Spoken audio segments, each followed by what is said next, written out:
Welcome back to American Ground Radio. I'm Stephen Paul with Louis Sarr, Avalone. All right, so we were talking about Joe Biden's CNN town hall. Yeah. And just how unintelligible his response is, how illogical.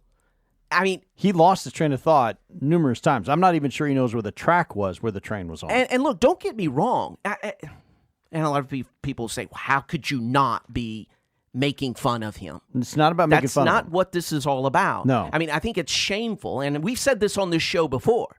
It is shameful that Biden's family pushes a man who is in obviously a sign or in a... He's in decline. He's obviously struggling. Mm-hmm. And to put him out on the world stage like that is unfair.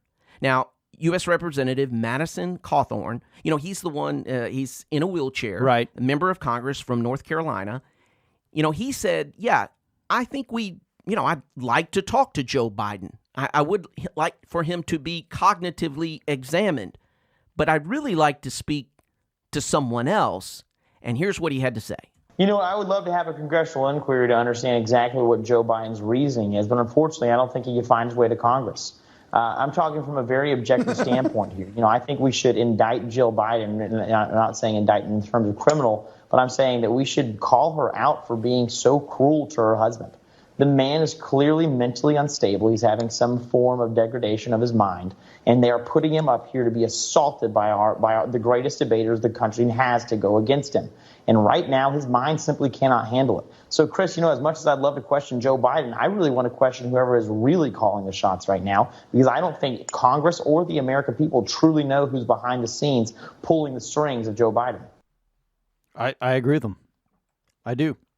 We've talked about that on this show, but I've never heard a member of Congress express that so articulately and so concisely.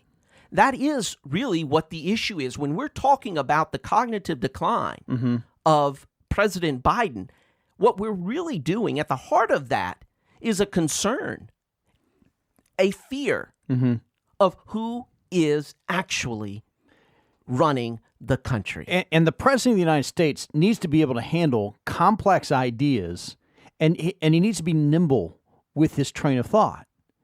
Joe Biden is not either of those things at this point. But he also deserves the dignity. I agree. That your family He's human. should want the dignity for you in a situation when your mental health is in this type of condition. Think about how Nancy Reagan protected Ronald Reagan when he had Alzheimer's. Absolutely. She protected him.